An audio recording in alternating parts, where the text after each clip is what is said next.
Assalamualaikum warahmatullahi wabarakatuh. Apa kabar semuanya? Semoga semuanya dalam keadaan sehat ya. Amin. Nah, sekarang kita akan lanjutkan pembahasan kita minggu lalu. Masih tentang hukum Newton, yaitu tentang penerapan hukum Newton. Penerapan hukum Newton itu ada banyak. Jadi ada yang di bidang datar, ada yang di bidang miring, ada yang lantainya kasar, ada yang lantainya licin. Kemudian ada yang dihubungkan dengan tali. Nah, nanti juga ada yang dihubungkan dengan katrol. Jadi kita akan bahas semuanya. Nah, pokoknya kalau di hukum Newton itu jangan menghafal rumus jadinya. Kenapa? Karena nanti kasusnya itu akan berbeda. Jadi setiap soal tuh nanti punya kasusnya masing-masing. Jadi pahami cara-caranya, pahami gaya-gaya apa aja yang bekerja. Nah gitu ya. Nah karena kemarin sudah dibahas penerapan hukum Newton pada bidang datar. Di sini saya ada kuis. Silakan coba dikerjakan. Sebelum menyimak videonya, silakan di pause dulu, dikerjakan. Nah, bagi yang sudah dapat jawabannya, silakan langsung posting di grup WA. Bagi orang pertama yang menjawab pertanyaan ini akan mendapat nilai tambahan. Oke? Boleh dikerjakan, dijawab, pilihannya ada di situ A, B, C, D, E ya. Oke, kalau sudah kita lanjut pembahasan yang selanjutnya. Nah, kemarin sudah di bidang datar. Sekarang kita akan bahas bagaimana sih gerak benda pada bidang miring.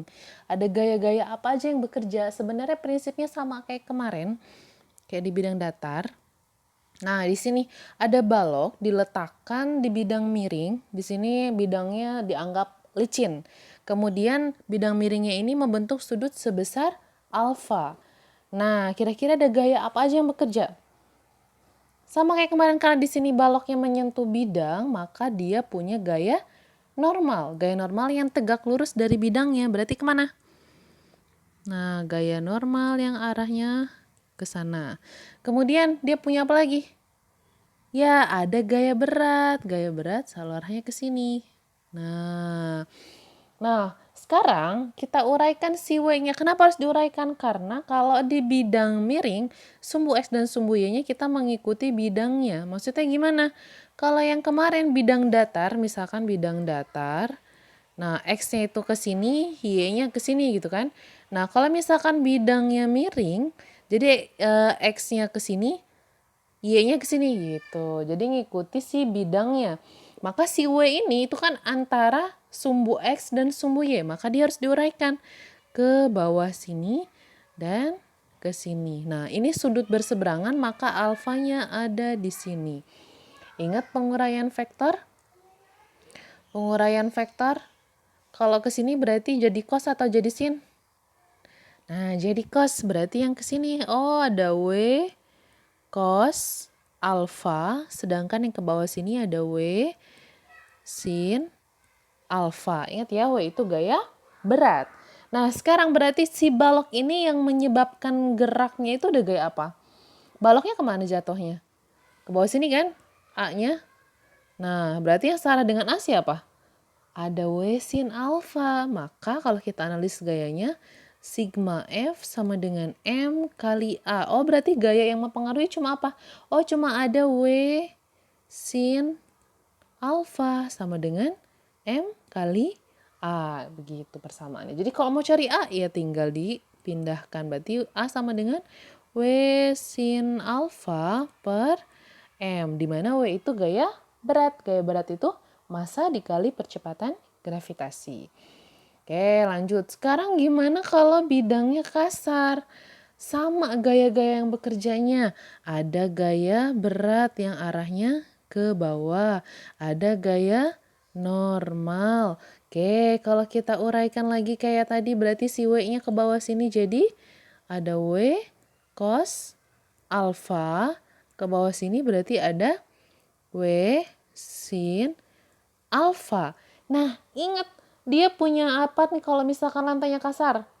Ada gaya gesek. Karena dia percepatannya arahnya ke sini, maka gaya geseknya kemana? Betul, gaya geseknya melawan arah percepatan. Oh, berarti ada gaya gesek nih di sini. Maka persamaannya jadinya gimana? Berarti sigma F sama dengan M kali A. Oh, ada gaya yang menyebabkan dia ke bawah itu ada W sin alfa. Tapi dia dilawan oleh gaya gesek. Maka gayanya ada dua. Ada W sin alfa dikurangi F sama dengan M kali A. Begitu ya. Terus nyari F-nya gimana kalau F-nya belum ada? Kalau misalkan di soal udah ada gaya geseknya ya tinggal masukkan ke F sini. Kalau belum ada ya kita cari dulu. Gimana caranya? Kayak minggu lalu. Oh, F itu bisa dicari dari mu dikali N. Kalau bergerak berarti mu K, koefisien gesek kinetik dikali gaya normalnya. Nah, gaya normalnya berapa? Lihat di gambar ini. Gaya normal itu lurusnya sama siapa? Oh, sama W cos alfa. Berarti gaya normal itu sendiri sama dengan W cos alfa. Berarti bisa kita rubah jadi F sama dengan mu K dikali W cos alfa. Nah, kalau udah dapat F-nya kemana ya? Masukin persamaan yang tadi. Begitu ya. Jadi nilai gaya normal itu beda-beda, makanya gaya normal itu nggak ada rumusnya atau nggak ada persamaannya. Jadi tergantung kasusnya gimana.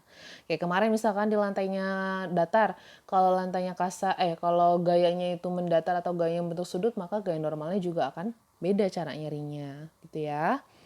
Oke, biar lebih paham kita bahas soal. Di sini ada sebuah balok mempunyai massa 5 kg dilepas pada bidang miring seperti gambar berikut. Tentukan percepatan balok jika lantainya licin, yang kedua lantainya kasar, kalau gaya geseknya 12 Newton. Di sini sudutnya 37 derajat. Jadi diketahui ada masanya 5 kilo, kemudian sudutnya 37 derajat. Kita uraikan sama kayak tadi, ada gaya berat ke bawah, ada gaya normal ke sana. Berarti ke bawah sini ada W sin alfa. Ke bawah sana ada W cos alfa. Nah, karena dia licin berarti nggak ada gaya gesek yang kita anggaplah yang licin dulu ya. Berarti sigma F sama dengan M kali A. Nah, berarti gayanya tadi cuma W sin alfa. Berarti W sin alfa sama dengan M dikali A. Atau kalau mau cari A sama dengan W sin alfa per M. Nah, W itu sendiri tadi M kali G. Anggaplah percepatan gravitasinya 10. Berarti 50 sin 37 0,6 dibagi masanya 5. Berarti hasilnya 6 meter per sekon kuadrat. Sekarang bagaimana kalau lantainya kasar? Oh, kalau lantainya kasar, maka ada gaya satu lagi. Gaya gesek, arahnya ke sana gitu ya, melawan. Oh, berarti gaya geseknya ke sana. Maka persamaannya jadi gimana? Jadi sigma F sama dengan M kali A. Berarti ada W sin alfa dikurangi gaya gesek sama dengan M kali A. Oke, berarti W-nya 50 sin 37 0,8. Oh, salah, 0,6. Min gaya geseknya di soal 12 Newton sama dengan 5A. Berarti selesaikan ini. Berarti ini 30 dikurang 12 sama dengan 5A. Berarti berapa nih? 30 kurang 12. 18 sama dengan 5A. Berarti A-nya berapa? 18 dibagi 5. Hasilnya 3,6 meter per sekon kuadrat gitu. Oke, lanjut. Jadi gitu ya, bedanya cuma di gaya geseknya kalau lantainya kasar. Oke, sekarang beda lagi nih. Gimana kalau benda yang dihubungkan dengan tali? Sebenarnya prinsipnya sama, cuma kalau ada dua benda begini ini namanya udah sistem. Nah, jadi kalau dihubungkan dengan tali berarti ada yang namanya tegangan tali. Di tengah-tengah sini dihubungkan dengan tali. Maka di sini ada yang namanya tegangan tali atau lambangnya simbolnya itu T besar. Nah, caranya kalau ada dua benda gini gimana? tinggal dipisah satu-satu. Jadi ini dipecah nih. Nah, ini jadi benda pertama, yang ini jadi benda kedua. Kita tinjau satu-satu persamaannya. Jadi sigma F sama dengan M kali A gitu. Sekarang di sini diketahuinya M1-nya 400 gram, M2-nya 200 gram, lantainya licin. Kita lihat dulu fokus pada benda pertama nih, yang M1 nih. M1 ini hanya ditarik oleh si T saja, maka gayanya cuma ada T, jadi T sama dengan M kali A. Massa kesatunya berapa? 400 gram, berarti berapa kilo? Ya, 0,4 gram, berarti 0,4 A.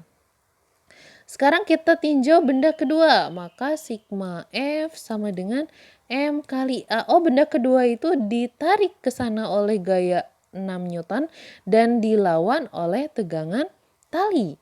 Percepatannya kan ngarahnya ke sana A-nya, berarti yang positif si F. Oh, berarti F min T sama dengan M kali A. F-nya berapa? F-nya 6. Oh, 6. Dikurangi T kita nggak tahu berapa. M2-nya 200 gram berarti 0,2 A. Berarti T sama dengan 6 dikurang 0,2 A. Yang ditanya percepatannya berapa? Nah, sekarang kita cari kan T.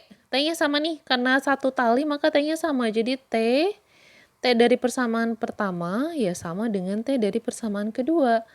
Persamaan pertama kita dapat T-nya 0,4 A. Berarti 0,4 A sama dengan T yang kedua 6 dikurangi 0,2 A. Oke, berarti pindah ruas 0,6 A sama dengan 6. Berarti A-nya 6 dibagi 0,6.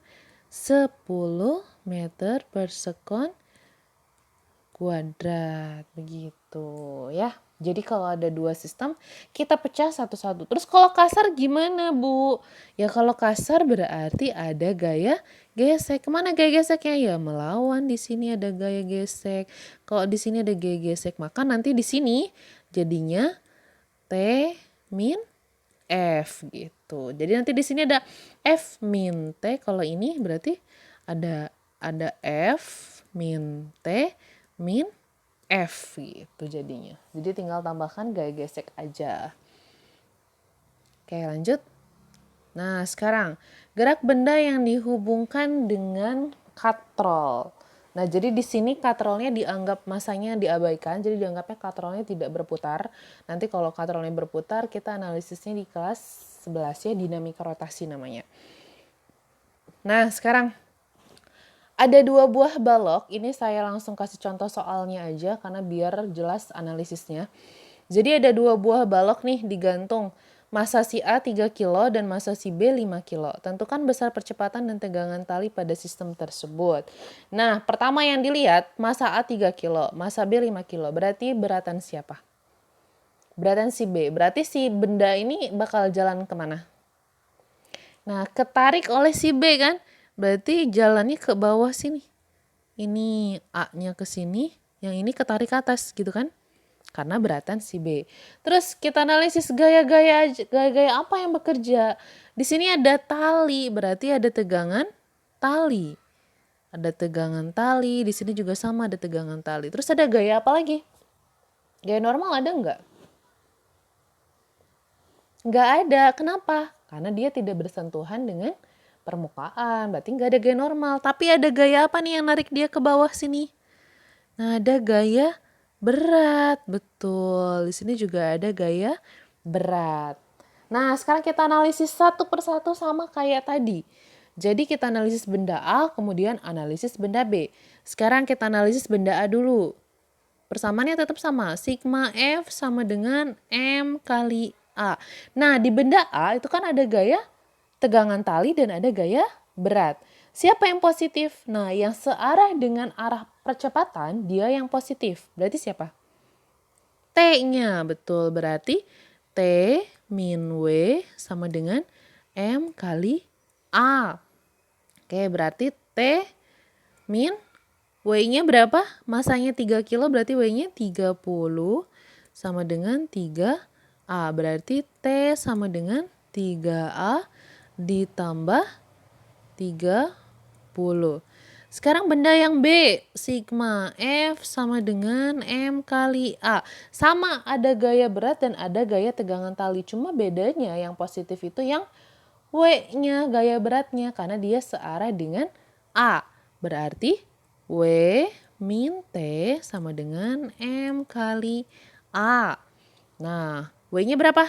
Karena 5 kg berarti W-nya 50 min T sama dengan 5A. Berarti T sama dengan 50 dikurang 5A. Segimana? Sama kayak tadi, tinggal samakan. Oh, berarti T sama dengan T. Berarti 3A ditambah 30. Ini 30 ya. Sama dengan 50 dikurangi 5A. Berarti pindah ruas 8A sama dengan 20. Berarti A sama dengan 20 dibagi 8. Berapa 20 bagi 8? 2,5 meter per sekon kuadrat. Terus gimana kalau mau cari tegangan talinya? Nah, A ini tinggal disubstitusi ke sini. Nah, boleh ke persamaan yang ke-1 atau boleh ke persamaan yang kedua. Nanti dapat nilai T-nya. Nanti dicoba aja ya cari nilai T-nya berapa. Oke, nah di sini ada contoh soal. Jadi di sini sistemnya gabungan. Ada 2 buah balok dihubungkan dengan katrol seperti pada gambar. Lantainya licin, tentukan besar percepatan dan tegangan tali pada sistem tersebut. Nah, di sini ada balok ditaruh di lantai yang licin, datar, kemudian dihubungkan dengan katrol dan masa yang keduanya itu digantung di bawah. Nah, sekarang berarti percepatannya arahnya kemana? Nah, berarti kan ini ke bawah gitu kan, A-nya. Kemudian berarti ini ke atas, ke kanan. Sekarang ada gaya apa aja yang bekerja? Karena ada tali maka ada tegangan tali. Berarti ada tegangan tali di sini. Di sini juga sama, ada tegangan tali. Ada gaya apa lagi? Ada gaya berat juga sama di sini ya. Kalau yang M1 punya gaya berat nggak? Punya. Tetap punya gaya berat dan gaya normal, cuma nggak kita hiraukan. Kenapa? Karena kita hiraukan pada geraknya aja. Karena geraknya di sumbu X saja, jadi sumbu Y-nya ya nggak kita pakai gitu. Nah, sekarang kita analisis satu persatu. Jadi kalau ada sistem kayak gini, kita analisis satu persatu sama kayak tadi. Jadi cari benda pertama, kita fokus ke M1. Berarti sigma F sama dengan M kali A. Gaya yang mempengaruhi dia bergerak itu siapa? Hanya T gitu kan, ketarik oleh si tali. Berarti T sama dengan M kali A. Berarti T sama dengan M-nya berapa? 3 kilo. Berarti 3A.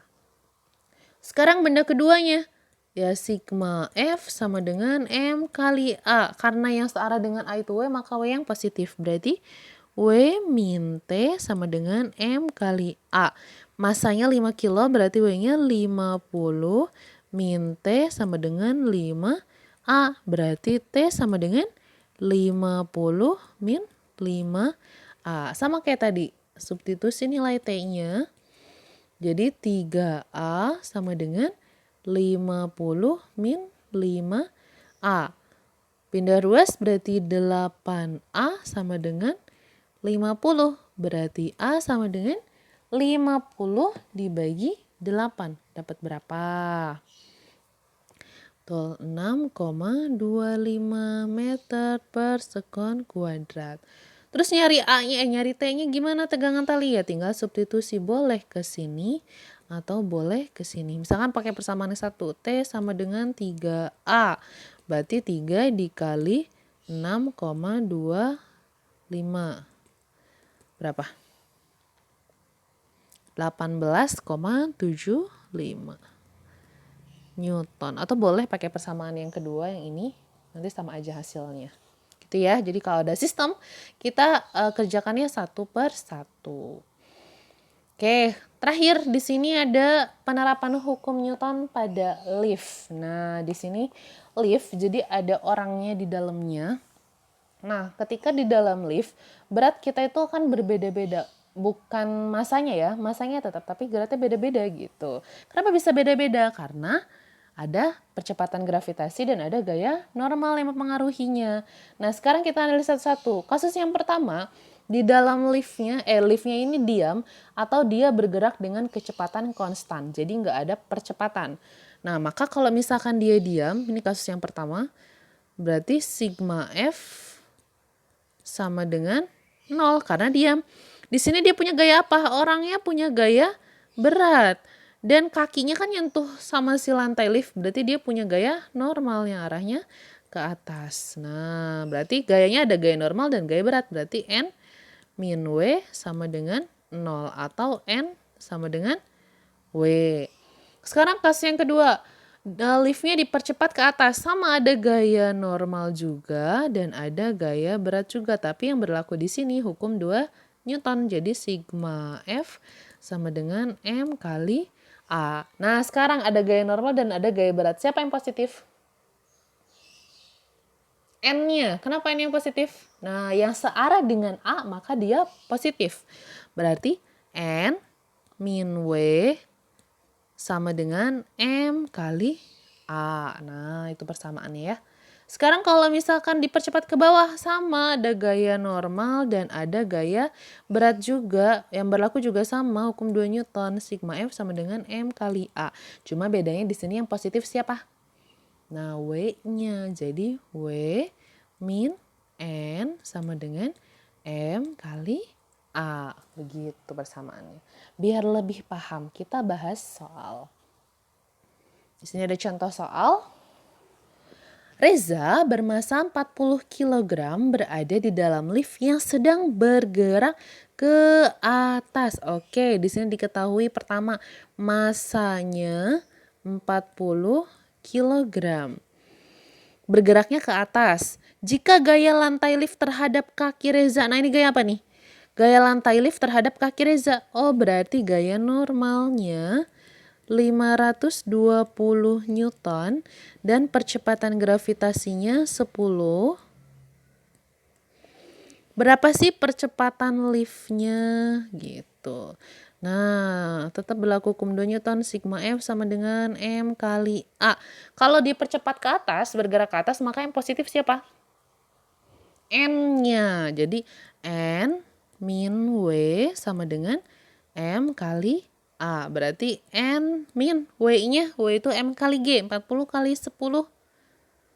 N-nya langsung masukin aja ya. Oke, kita hapus. Nah, N-nya diketahui di soal 520 Newton. W-nya M kali G berarti 400 sama dengan 40 A. Berarti 120 sama dengan 40 A. Berarti A sama dengan 3 meter per sekon kuadrat gitu ya. Jadi kalau di lift yang membedakan itu siapa yang positif. Kalau bergerak ke atas berarti gaya normal yang positif. Kalau bergerak ke bawah berarti gaya berat yang positif. Oke, sampai sini hukum Newton. Ada pertanyaan? Ini ada latihan soal, ada 2 soal. Nanti silahkan dikerjakan seperti biasa.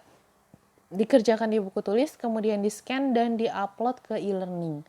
Waktu pengerjaannya selama 1 minggu. Kalau ada pertanyaan boleh tanyakan langsung ke saya ya.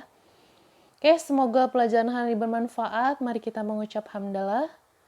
Alhamdulillahirrabbilalamin. Oke, saya tutup. Wassalamualaikum warahmatullahi wabarakatuh.